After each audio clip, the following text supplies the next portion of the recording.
नमस्कार सगळ्यांना, श्री स्वामी समर्थ. स्वागत आहे तुम्हा सगळ्यांचं ओवीज किचनमध्ये.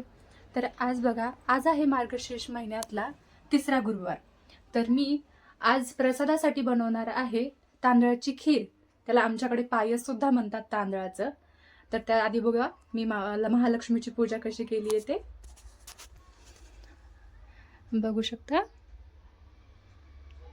अशा पद्धतीने मी गुरुवारची पूजा मांडून घेतली आहे.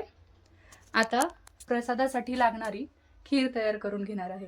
तर चला कंटिन्यू व्हिडिओ आपला बघा, म्हणजे तुम्हालाही कळेल. इथे मी घेतले आहेत अर्धा वाटी तांदूळ. आता हे तांदूळ आपल्याला स्वच्छ धुवून भिजत ठेवायचे आहेत. तांदूळ हे स्वच्छ धुवून घेऊयात आधी. हे 2 ते 3 वेळेस धुवून घ्यायचे.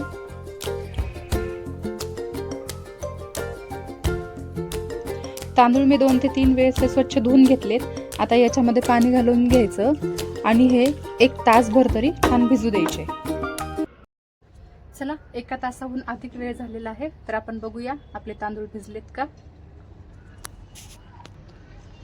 तांदूळ भिजलेत का बघण्यासाठी तांदूळ हातावर घ्यायचे आणि अलगद असं तुकडा पडतो का बघायचं. तर बघा, आपल्या तांदळाचा अगदी असा अलगद मी प्रेस केलं ना, तुकडा पडलाय, म्हणजे आपले तांदूळ असे छान असे भिजले आहेत. तर चला, सगळ्यात आधी काय करायचं, तांदूळ हे आपल्याला मिक्सरमधून बारीक करून घ्यायचे आहेत.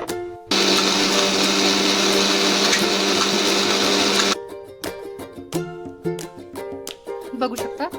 आता ह्याला अजून एकदा मी फिरून घेते, कारण हे ना थोडंसं असं जाडसर आहे. बघू शकता. ह्याला एकदा परत फिरून घेते आणि बंद करते. वाटून तयार आहे. आता खिरीसाठी लागणारं साहित्य सगळ्यात आधी मी इथं घेतलं आहे अर्धा लिटर दूध गरम करून. त्याचबरोबर काही खोबरं, 1 वाटी साखर आणि 1 चमचा विलायची पूड. तर चला बघूया आपण रेसिपी. उकळत्या दुधामध्ये आपल्याला वाटलेला तांदूळ घालून घ्यायचा आहे.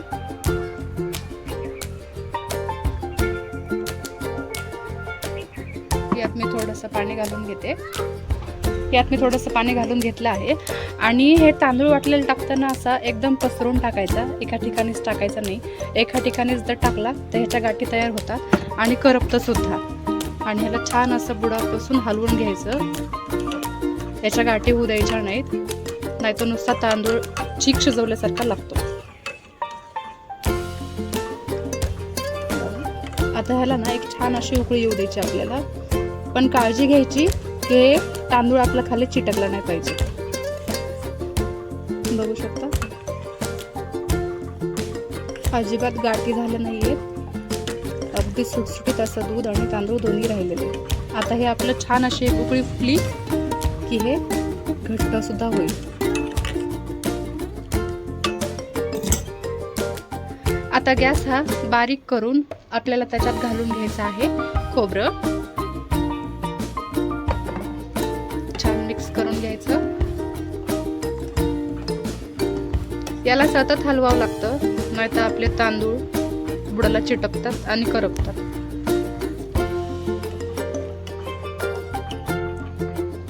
त्याचबरोबर घालून घेऊया साखर. मी 1 वाटी साखर घेतली आहे, तुम्ही तुमच्या आवडीनुसार घेऊ शकता.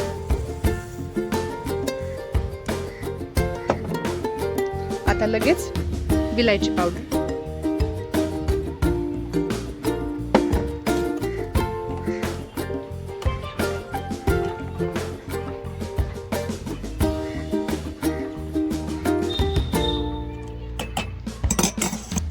आता ह्याला बारीक गॅसवरती छान अशी एक उकळी येऊ द्यायची. छान असं रटरट होऊ द्यायचं. पण काळजी घ्यायची की हे बुडाला चिटकलं नाही पाहिजे.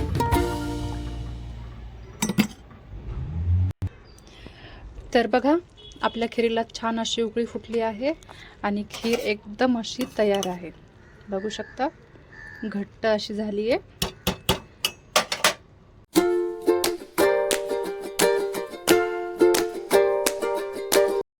बघितली किती सोपी रेसिपी आहे ते.